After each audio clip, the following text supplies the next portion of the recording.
Hi, I'm Dana Walraven, Manager of Community Health Outreach at Cook Children's and Coordinator for the Safe Kids Tarrant County Coalition. As employees of Cook Children's, we stand by a promise, and that promise guides everything we do.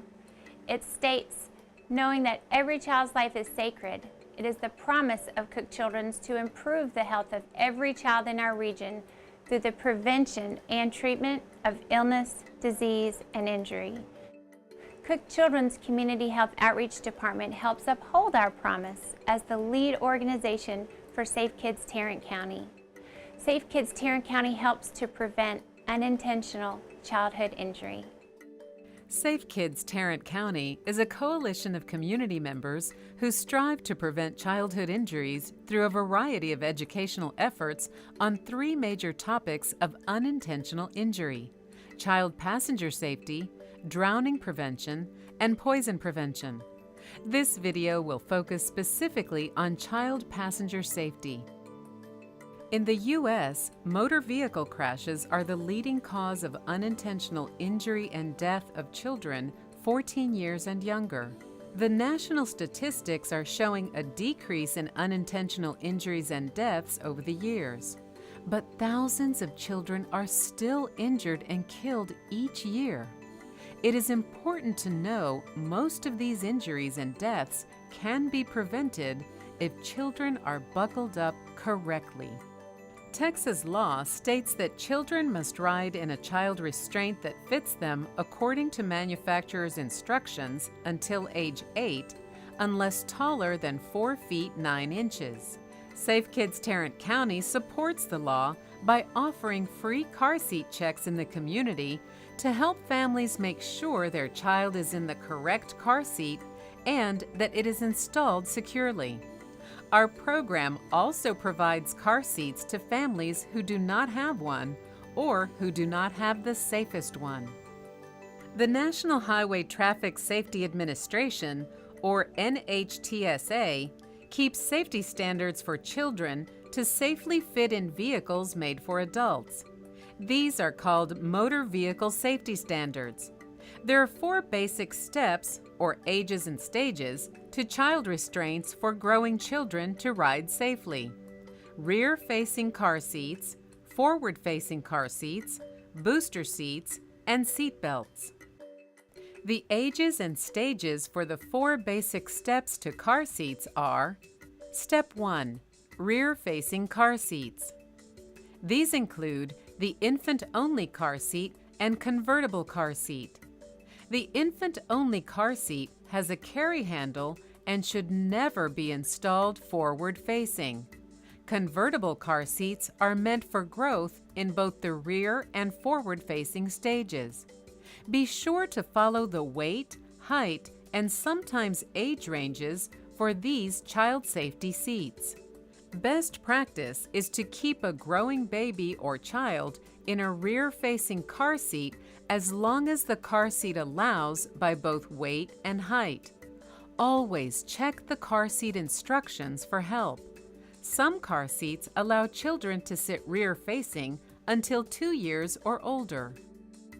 This video by Children's Hospital of Philadelphia shows the importance of keeping children rear-facing as long as possible in order to protect the head, neck, and back in the event of a crash.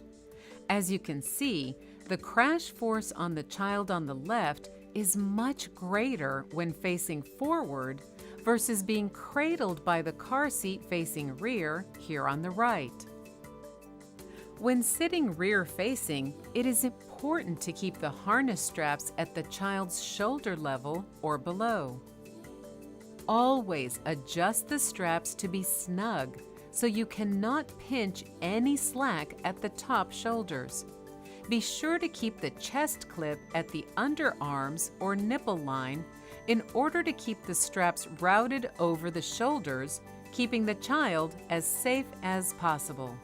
It is okay for your child's feet to touch the back of the vehicle seat, but since each car seat is different, Be sure to follow manufacturer's instructions for weight and height ranges. Car seats have different belt paths to use when securing it in the vehicle, either rear-facing or forward-facing.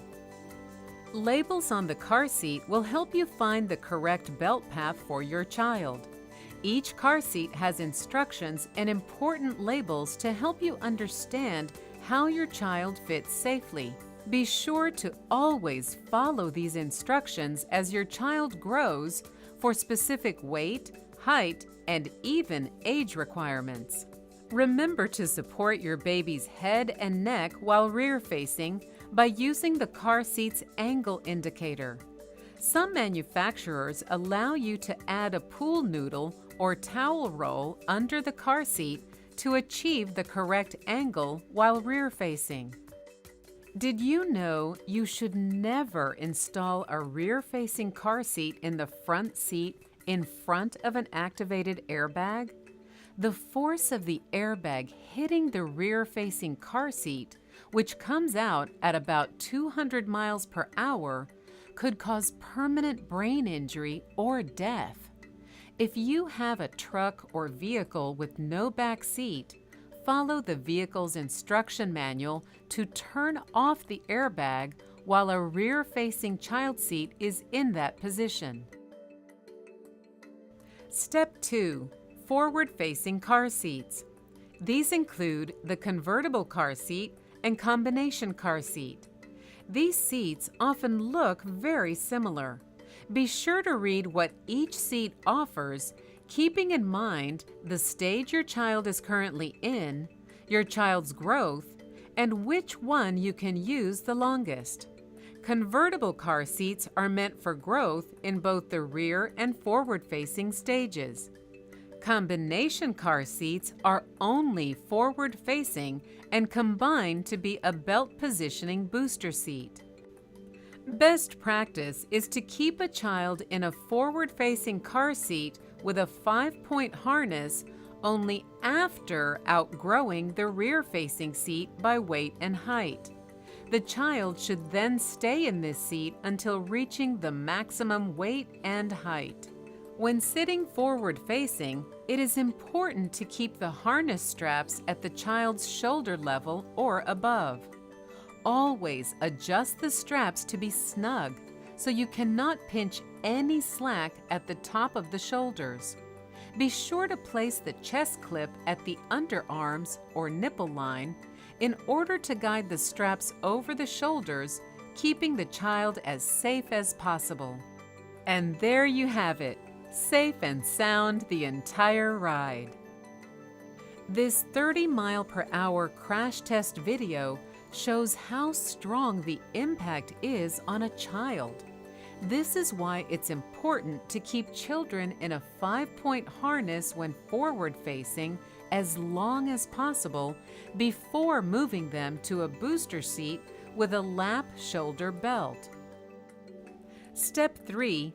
Belt positioning booster seats.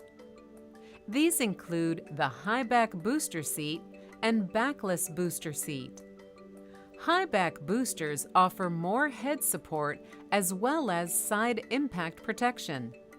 Backless boosters can be used if the vehicle has an adjustable head support that can be moved to the child's head height. Each type of booster has specific weight, height, and sometimes age requirements to follow.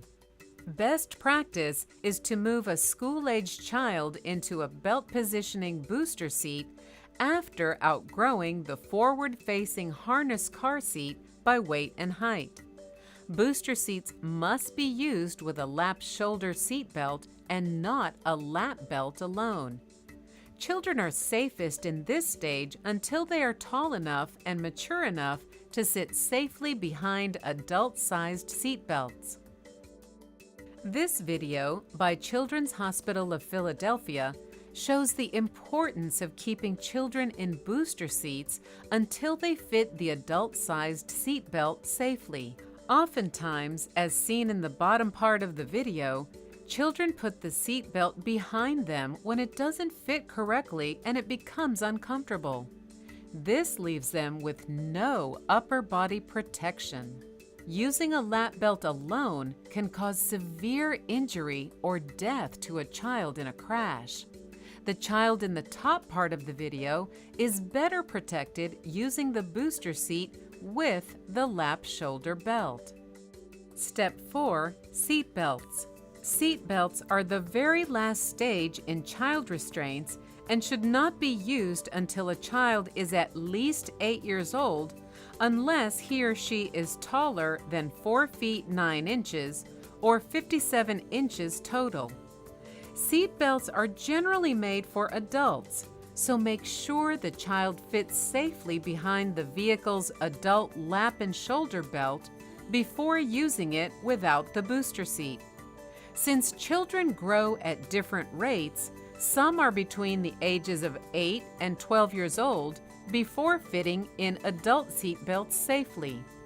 Proper fit behind a lap shoulder belt is achieved when the child can sit all the way back in the seat, their knees bent at the edge of the vehicle seat, and feet touching the floor. Then, the lap belt should fit over the hips, not the stomach. The shoulder belt should fit over the shoulder, not the neck. This child is 8 years old and by Texas law allowed to sit in a seat belt without a booster. He, like most kids, are not 4 feet 9 inches tall on their 8th birthday, so it is important to check and make sure the seat belt fits correctly at this point. If not, stay in the booster seat stage until your child is tall enough to sit behind the adult-sized seat belt safely. This video by Children's Hospital of Philadelphia reminds us of the importance of keeping children in booster seats until they fit the adult-sized seat belt safely. The bottom video shows a safer riding position while in a booster seat versus the seat belt alone in the top video. Notice the yellow line that shows the path of the head during impact. These best practices we have been sharing are from the American Academy of Pediatrics and the National Highway Traffic Safety Administration. We realize parents look forward to their child's growth, moving from one stage to the next. However, as far as car seats go, remember not to rush to the next step. These changes should be delayed until they are necessary as the child outgrows the limits for their current stage. Did you know car seats expire? Be sure to find the expiration date on your child's safety seat. You can also check for safety recalls using the model number and manufacturer date on the car seat label. Also, you never want to use a car seat that has been in a crash. If you don't know the history of your seat, you want to replace it to ensure the safety of your child. Did you know 4 out of 5 car seats are not installed correctly? Is yours one of these? Installing the car seat is just as important as the fit. Every car seat and every vehicle have specific instructions about installation. Certified child passenger safety technicians at Safe Kids Tarrant County are available to help you with all the facts, showing you how to install your car seat correctly and safely on every ride. And remember, if you keep your children safe now, they'll live to thank you later. Would you be surprised to know that 95% of the car seats we check are used incorrectly? Whether expecting your first child or you have a car full, our checkups will give you peace of mind. Safe Kids Tarrant County has a team of certified car seat technicians who would love to help you. Don't wait. Call today for your appointment.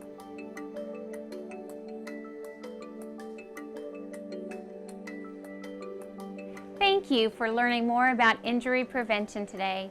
I hope you will take these best practices and make them a part of your family's everyday habits. We don't want to see a child you care about in the emergency room. If you have further questions or would like to be a part of the Safe Kids Tarrant County Coalition, please contact us. Thank you and have a safe day.